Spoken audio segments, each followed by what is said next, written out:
Hello guys, and this is BS2 PCG Deck Forger, and this is our special edition on our matchup analysis for our Heroes versus Villains Season 2. And hope you can stay with us as we go over what are the teams that are competing for this season's Heroes versus Villain.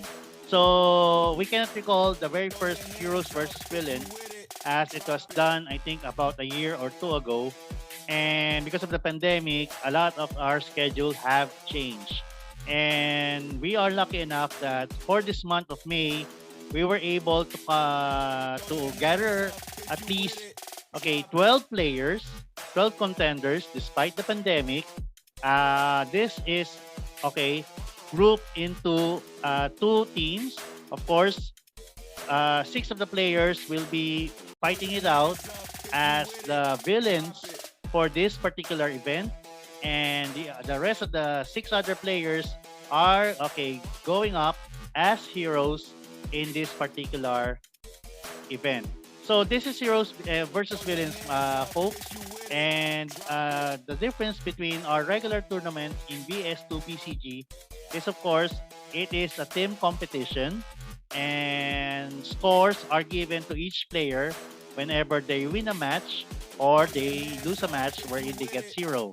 And the team with the highest number, okay, of total number of points by the end of the first four rounds, will determine who will be the champion team. And of course, based on the ranking, the top one player will of course come out as the champion, with the other three players below him, considering they are second place, third place, and also fourth place. So without further ado, now let's go to the matchup analysis. Let's look at who are competing in this year's Heroes versus Villain. Okay, so let's try to share our screen. Okay, so now we are going to our actual matchup analysis. So for this year, of course, we can see that Heroes Villains versus Villains Season 2, we have for the Heroes team, we have, of course, some new players. We have Deadpool, played by Jerome. And we also have Doctor Strange. I think this is a very interesting deck to look at because Doctor Strange here will come out with at least two versions of the Great Sorcerer. And we also have veteran players playing for the Heroes team. And of course, we have Haitetsu, who's playing Rogue. And we also have Kate Pride, of course, the super aggro Kate Pride, to be played by Mark Ilian. And we also have Warrant Officer Ripley, played by Mars. And of course, their team captain is Jessica Jones, played by Alex Adan. So on the other side of the board, of course, we have some new players. We have the new sensation here in the Philippines, and that is Ultron, played by Marlon Magpantay. And we also have a comebacking player in the form of Dark Phoenix, and that is Brian Joseph Fernandez. And we have, of course, Avalanche, Avalanche to be played by Kevin Santiago. And of course, leading this villainous team are several veteran champions like Albert Castro, who is playing the new Baron Mordo mono deck. And we also have Outriders, the current reigning champion for our BS2 PCG League here in Manila. And that is, they are being played by Dan Saniel de la Cruz. And of course, their team captain will be Kingpin, and to be played by 10-time champion Mr. Jed Debetario. So now let's go to the actual team themselves. So we're all excited. What are the particular analysis for the matchup? Who do you think will beat this particular character? And let's try to look at how each team will try to go about with their strategy in winning the event. Okay, so for team villains, again, let's try to get a particular rundown on their team members. So we can see here that we have some new decks, okay, coming on board. We have Avalanche, and Avalanche to be played by Kevin Santiago. It's called Hate Tectonics, and I think this is also a land resource denial deck. And of course, we have the new Ultron, the Ultron Beatdown, which is a Weenie type of deck, and at the same time is based on a very particular plot twist from the Masters of Evil. And of course, we have also Dark Phoenix to be played by Brian Joseph Fernandez. And Dark Phoenix here is the classic Dark Phoenix. So we'll go about that later on. And we also have, of course, Baron Mordo, who took the championship, I think, 1 or 2 weeks ago. And Baron Mordo, Dark Sorcery is a mono deck, a loyalty-based deck, okay? And of course, we have the Outriders, who let the dogs out by Dan Saniel de la Cruz. And it has been a perennial champion for several weeks now, except when Baron Mordo was the one who took the crown 2 weeks ago. And of course, with the new Evil Medical School by Jed Libertario, Kingpin is making its way back in the top four for the past few weeks. So let's go over each character, okay, in the Team Villains roster. So let's start first with Outriders. So who let the dogs out? Who? Okay, so Outriders from the MCU villains. This is being played by Dan Saniel de la Cruz. And I think that we saw how the Outriders evolved for how many months now, starting first from the lower ranks in the tournament scene until, of course, Dan decided to invest a little bit of money, okay, to boost up the Outriders roster. So we can see here that to begin with, Outriders is a very formidable foe, and you have to understand that you if you're playing up against an Outrider deck, there are six, okay, not one, not two, but six, okay, six main character all out in play at the same time. And okay, the problem here, of course, is besides having a 3 attack, 1 defense, it has ferocious, or they all have ferocious, okay, and they also have 3 health. Each of them have 3 health, okay. So the Outriders, okay, come with a total, okay, boosted 18 health. And that is something that you do not mess around or do not play lightly in any BS2 PCG tournament. And to go further with, okay, who let the dogs out became formidable when, of course, Dan decided to put up several new cards from the photographic universe.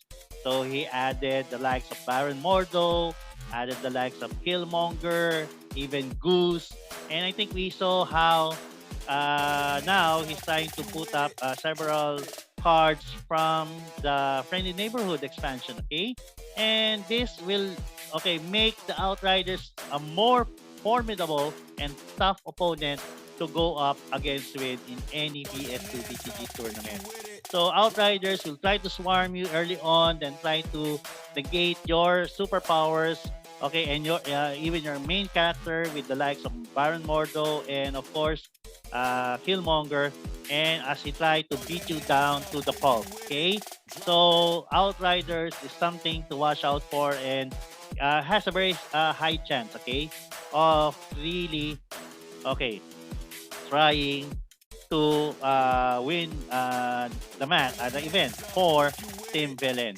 So when it comes to analysis, again, this is my personal opinion, okay?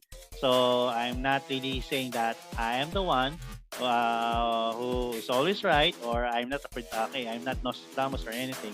Okay, but of course, several bad matchups for Outriders will come in the form of, let's say, Warrant Officer Ripley who gets to hide.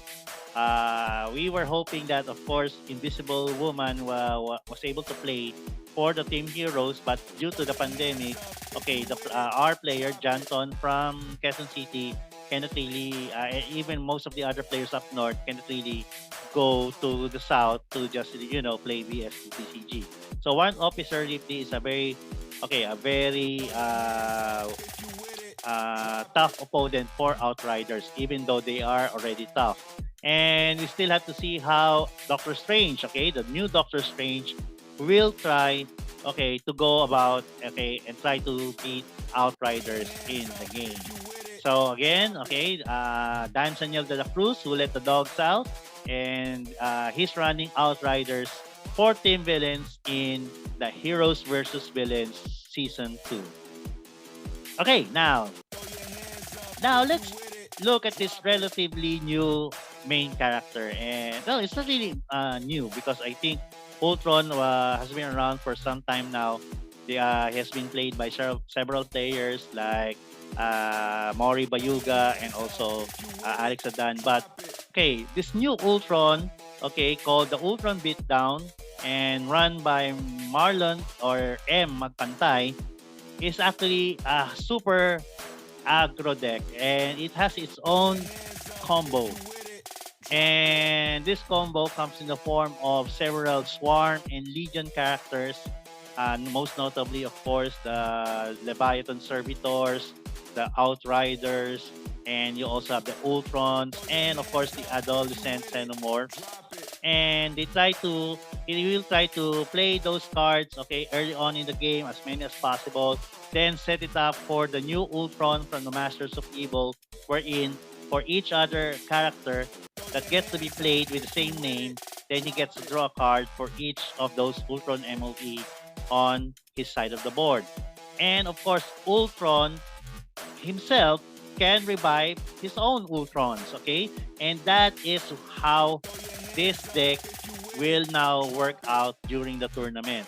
He will try to swarm with a lot of characters, try to draw almost all of his deck cards from his deck, from his library, and will try to defeat the opponents with one particular, very powerful MOE card, and which was underrated during the spoilers, and that is Overwhelm. And Overwhelm will give your attacking characters a +1 attack, +1 defense bonus for each, for each of those characters. So, example, if you're attacking with 5 Outriders, they are all at 2 attack and 2 defense.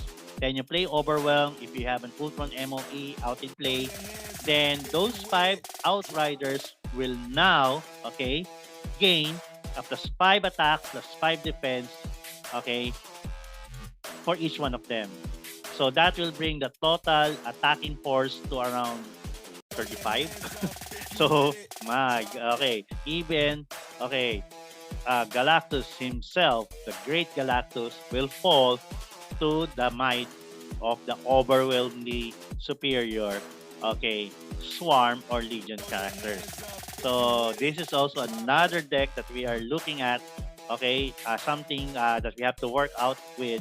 Of course, we have your Lord and Savior Team Buba, but here in the Philippines, we don't try to meta that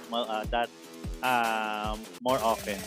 So it's just like like not honorable if you get to play Team Buba just because you want to beat a Swarm Legion type of deck. But we have to find other ways in order to beat that.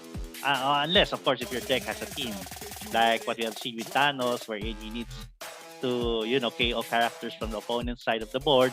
And that, of course, he needs Team Buba to effect his level up condition. So, Team Villains, Ultron Breakdown by Marlon M. Magpantay. So, let's see what he can do, in Heroes versus Villains Season 2. Now, this is another surprising deck coming from 4-time champion Albert Castro, and this is Baron Mordo of the Underworld, and it's called Dark Sorceries. So Baron Mordo, as you can see, actually has an innate hex power wherein your opponent will be hard up or difficult enough for him to level up, or cannot level up to be exact, once Baron Mordo is face up on the board. At the same time, this particular Underworld character runs a very fast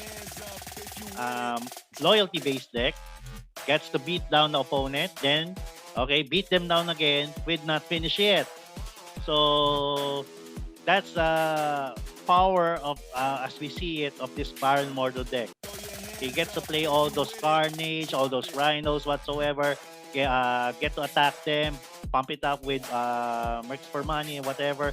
Then if they get stunned and turn face down, then Albert has to call out, not finish it. And of course, okay, it gets to face up again and he gets to attack it again.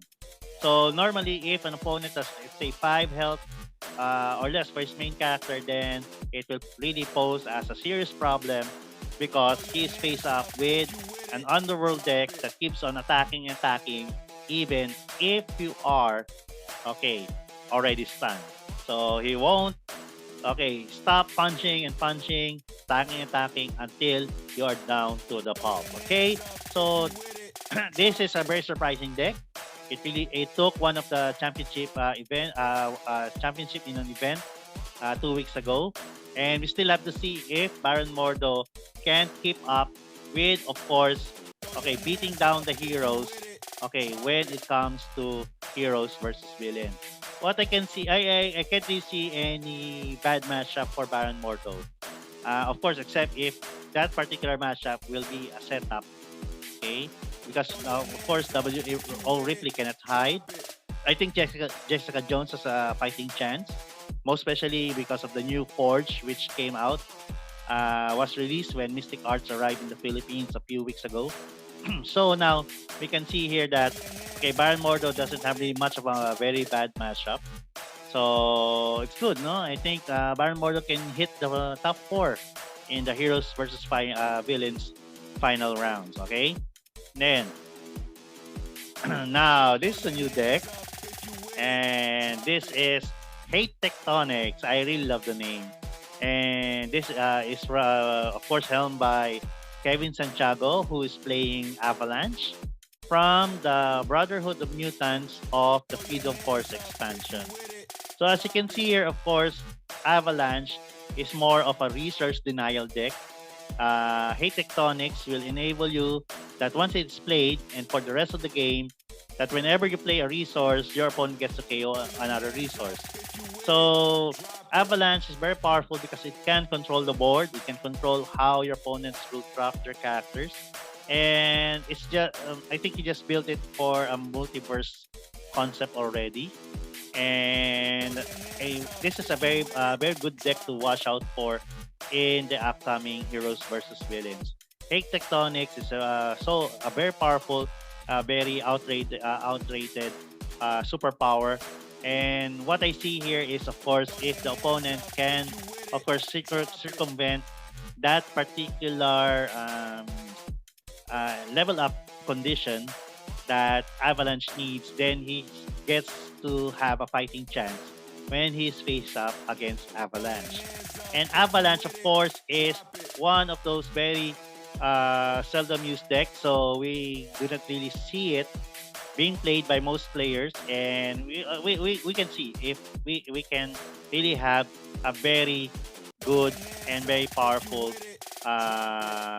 concept that Kevin was able to assemble for heroes versus villains. Okay, then we have the big boss himself, and we have Ryan Joseph Fernandez coming back from hibernation, and of course this is Dark Phoenix. Okay, so Dark Phoenix is from the Fempital, and Dark Phoenix Fury is one of the classic deck builds, originating even from the time of Gen Cons, and of course from Marvel Battles, and during that era wherein the Trinity MC was the top tier decks in the league. So Dark Phoenix, as you can see here, is of course a little bit low on the attack and defense, but makes up for it by being one of the very first characters to have at least 7 health, and that is innate. And at the same time, that innateness will help Dark Phoenix survive during any matchup. And this particular deck, of course, packs a punch. It has also big characters Most especially, I think it has Captain Universe, it has Gilgamesh, it has Hyperion, it has the Jungle Hunter, and this particular deck, of course, uh, is so powerful enough that it can ramp, okay, as early as the fifth turn to drop an 8 cost character in the game. And for defense, of course, it has its signature uh, uh, plot twist, wherein, of course, the Femfital plot twist, okay, can help ensure that Dark Phoenix survives the game. Okay, so what can I say? Bad matchup. Hmm. With the big boss himself, of course, you're always with a bad matchup against him. Okay, but Dark Phoenix, of course, will try to survive. I think super aggro decks like Kate Pride can help stop Dark Phoenix, and also maybe let's say those with tactical strategies like the Warp Officer Ripley can also contribute to winning on the hero side. But unless with that, of course, Dark Phoenix is still a force to reckon with in any BS2 PCG game. Okay? And finally, we go to the team captain. And the team captain for the villains team is Kingpin. And Kingpin is being played by one of the best players that the Philippines can produce for BS2 PCG. He's a great meta player and a deck builder. And this is Jed Libetario, who's playing the new version of Kingpin called Evil Medical School. And Evil Medical School, of course, it was first coined up by Ralph Edwards III of New Jersey BS2 PCG Collective.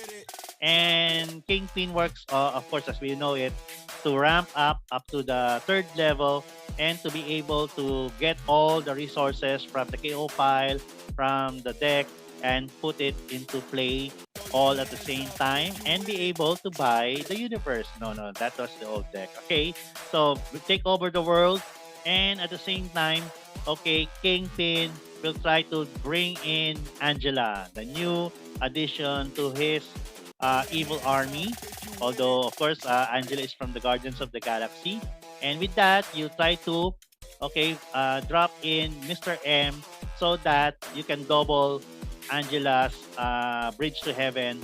And in turn, okay, get to draw 20 cards from your deck and play all cards, okay, that are being able to be played for free.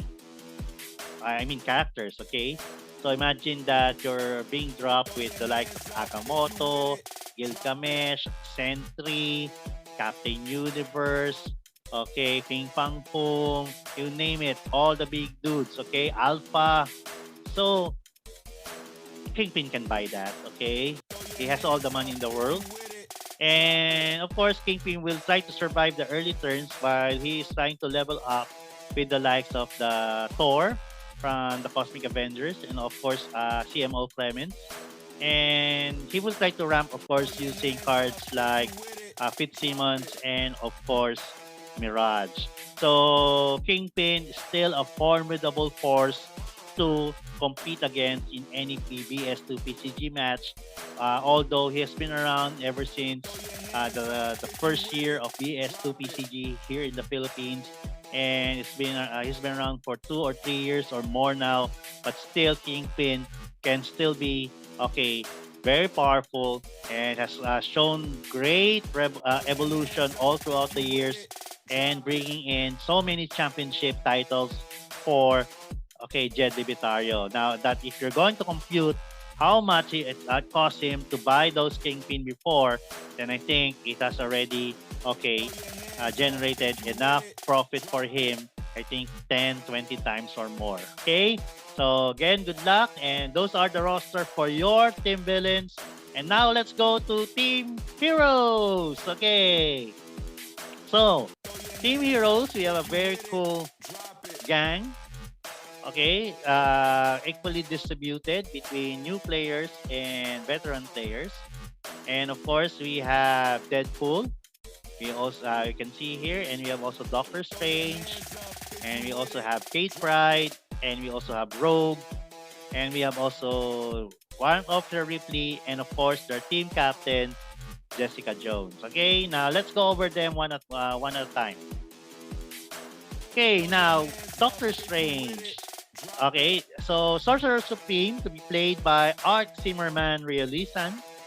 Actually, he's not really a new player, but he's a comebacking player also, similar to what Brian okay has done. And for this particular event, he's going to use two versions of Doctor Strange. And I think some may raise their eyebrows why there are two, but we decided that it can be done because it can be done in the browser, but okay, they have both the same name and it shows in the um, rule book that they are considered one as the same. So it just depends on Arc whether he will use the Defenders, Doctor Strange, or the Doctor Strange, which is of course the new one from the Mystic Hearts. And I think the Doctor Strange here for the coming from the Defenders is very used, most especially for those characters who are super aggro like Outriders and Ultron, who are trying to grow also in size and everything because of his mass transmutation. But then for very combo-like opponents, then the second Doctor Strange may come in handy because of his mastery of spells. Okay, and we still have to see because I have not really seen what the deck build of the new Doctor Strange is, and Arc being avid fanatic for Defenders for the longest time will really see to it that this build will really be a very good build for the coming matches. Okay, so that is Doctor Strange. For weakness, I can't really say.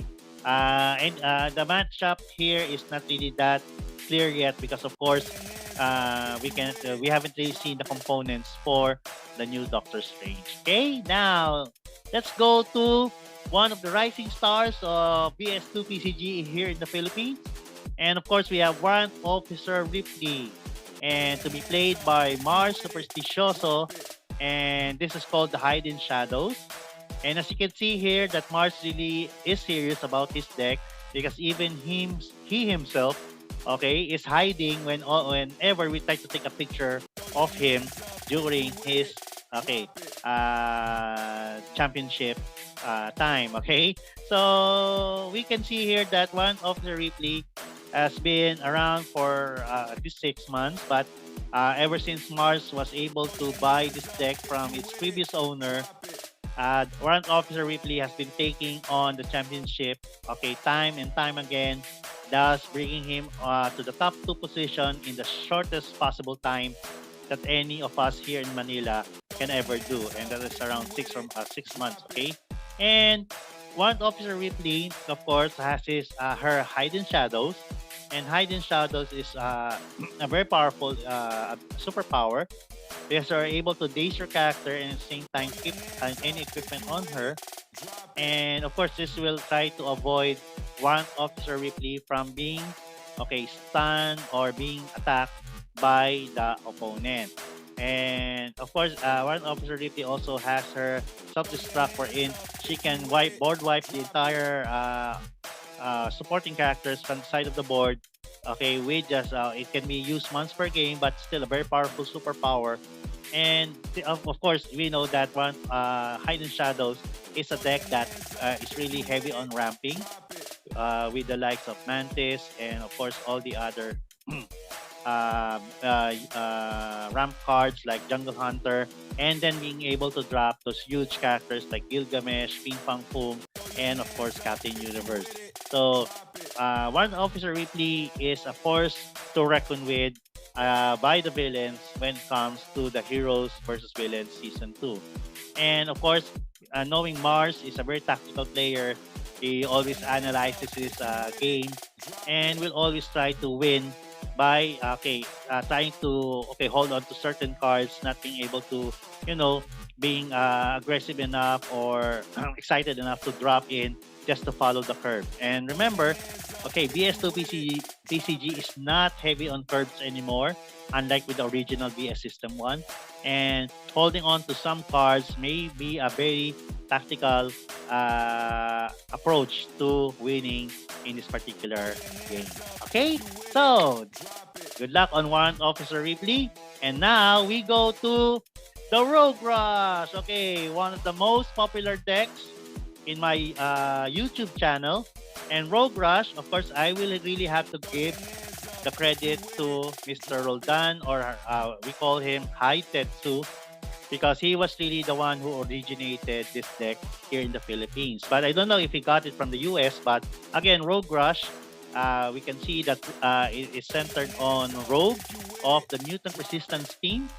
And Haitetsu will be playing the original version of the Rogue Rush, not my version of the Rogue Rush. That's his.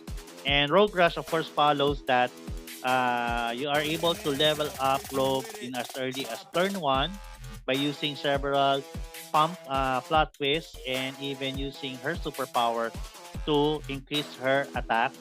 Then, once it's still in combat, it gets to increase in size because it becomes level 2. Then, come turn 2, it again tries to level up quickly, going to level 3. So that's why it's called the Rogue Rush, because you will try to rush your opponent and try to defeat them in the earliest possible turn. And of course, Rogue Rush is supported by characters like Solo, Match, you also have Call, and several copies of other rogues in order to power up your rogue to an early level up. And I see what I see here, of course, is some bad matchup for rogue are, let's say, setup decks like Kingpin, Evil Medical School. We can also see here that Baron Mordo is also a very, very powerful opponent against Rogue.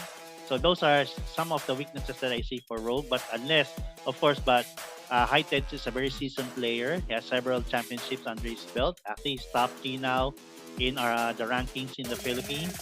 And of course, Rogue, being a very powerful character, she has 6 health and going 7 on the level 3 state. And Rogue can still be a formidable opponent when it comes to Heroes versus Villains Season 2. Okay? Now, we have a new player on the game. And this is Jerome Chuas Chansi. I hope I pronounced it right. And Jerome will be playing Deadpool. So Deadpool from the X-Men team is the Merc with the Mouth. And I think this is a loyalty-based deck. All X-Men. And of course, I think it has several powerful cards like Sacred Ground, okay, and Team Stamp plot lists like Squad Tactics, okay, X Factor. But of course, what we are really excited about here, of course, is Deadpool has an instant kill. And Mark with the Mouth runs on that particular formula. So, come level 2, when there's no other supporting characters that are face up on the field, then Deadpool can directly attack the player.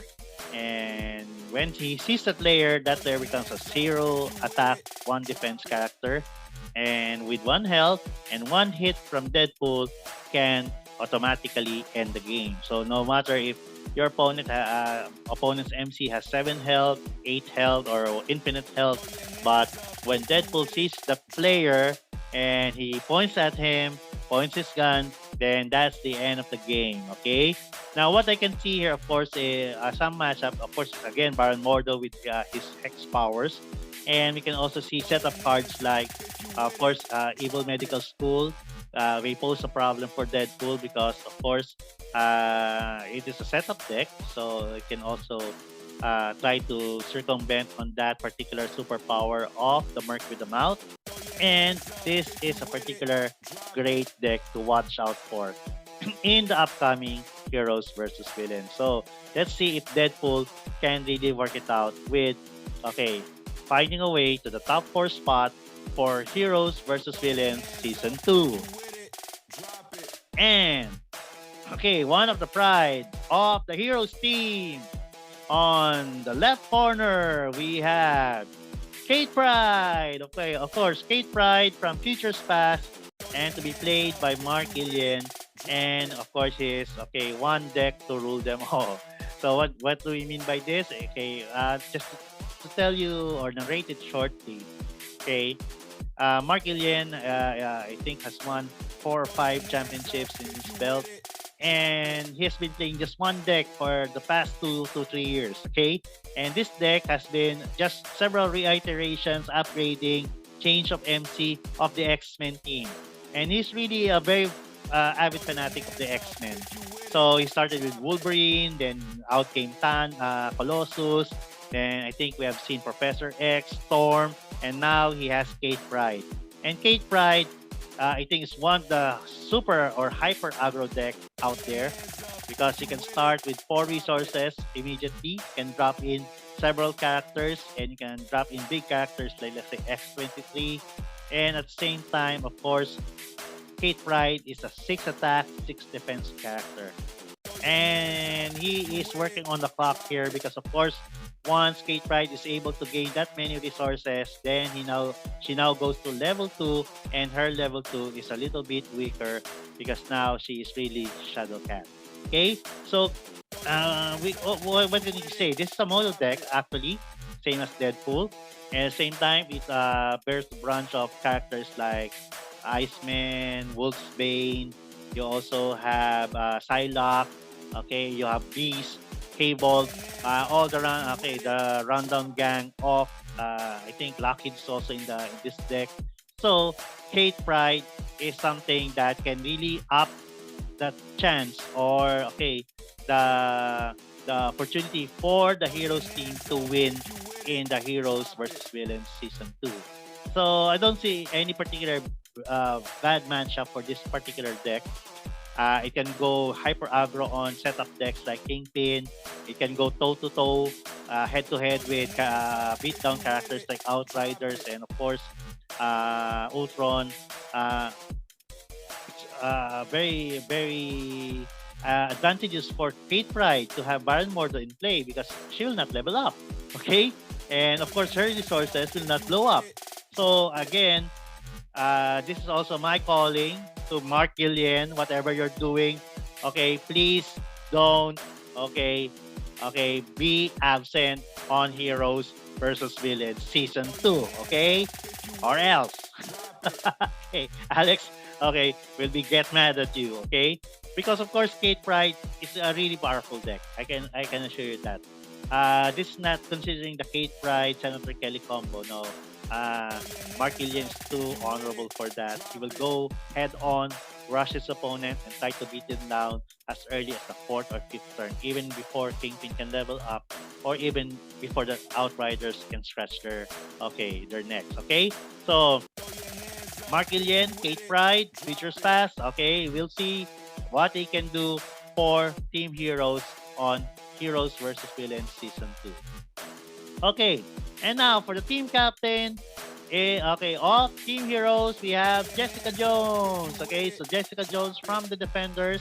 And this is called the Infinite Engine, to played by Alex Dunn. And okay, Jessica Jones, you have seen this particular. Actually, this is a collaboration between several players from New Jersey and New York, and of course from the Philippines. And Jessica Jones runs on the Infinite Engine, and this is of course having the machine out as early as possible. And because of course Jessica Jones has stuff, she can, and limited invulnerability, she can protect whatever is behind. And of course that is considering that is the maker before, and now with the coming of Mystic Arts, we have the Forge. Okay, Forge of course can be played as early as the 2nd or 3rd turn for Jessica Jones. And at the same time, he can produce a lot of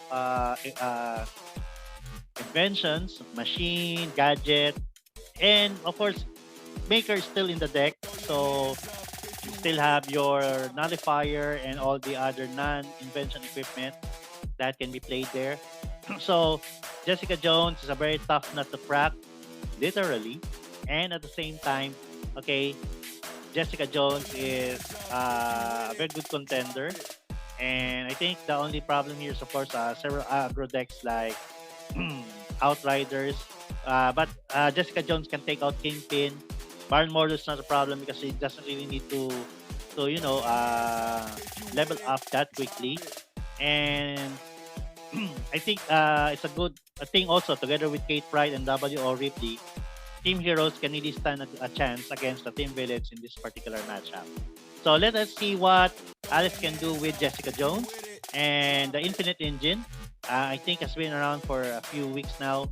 I think one or 2 weeks in an event, and we'll see how what it can do, how it can produce those counters, discard the opponent's entire hand, and at the same time grow your characters to gazillion stats, all because of those dinosaur, okay, Wash, and of course Arnim Sola. So that will end my matchup analysis report for this episode. And good luck to all the players. If there are other players who will try to, uh, try to catch up with registration during the event itself, we will try. Okay, we will try to work it out with them that they can be included. But then again, guys, you have to they have to come in too, no? So because we cannot play heroes versus villains, okay, using odd or in different number of competitors. Okay. Now I'm also the good news here, of course, is we have instant raffle prizes. Okay, for all those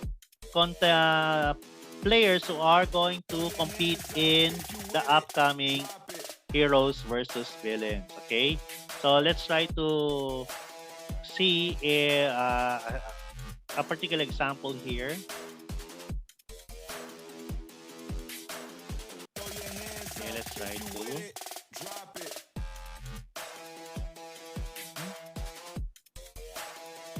Let's try to look at this. Hey, can't go back. Okay.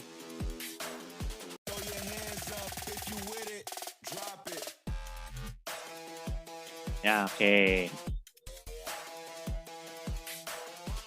Still, we're being recorded. Okay, so you can see here that, yay, we have our very own roulette. Okay, so let's try to give you an example of what prizes are in store for, okay, heroes versus villains for all players. Okay, so no player will go home empty-handed. So for example here, okay, we'll try to okay, see, we'll try to spin the roulette, the wheel, and we have, oh, Marvel Titans. So somebody will go home with a Marvel Titans action figure. Okay, so it can be a Spider-Man, an Iron Man, or let's say Captain America, or even a Star-Lord. Okay, and let's try to give you another one. Okay,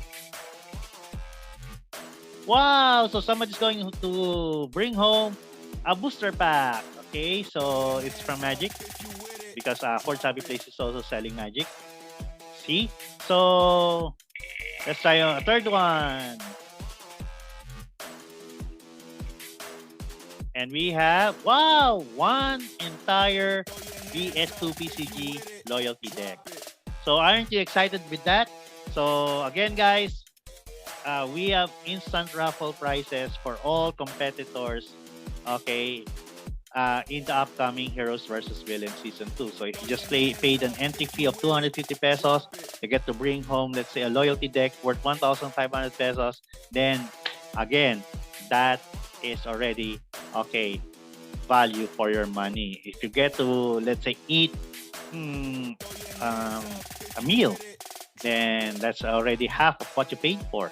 So again, guys, nobody loses in Heroes versus Villains. Okay? So again, this is your host, Mark Eom, and this is another great episode of BS2 PCG Deck Forger. And hope to see you guys. And this is Heroes versus Villains Season 2. Okay. See you at the games and keep on shuffling. Throw your hands up if you with it.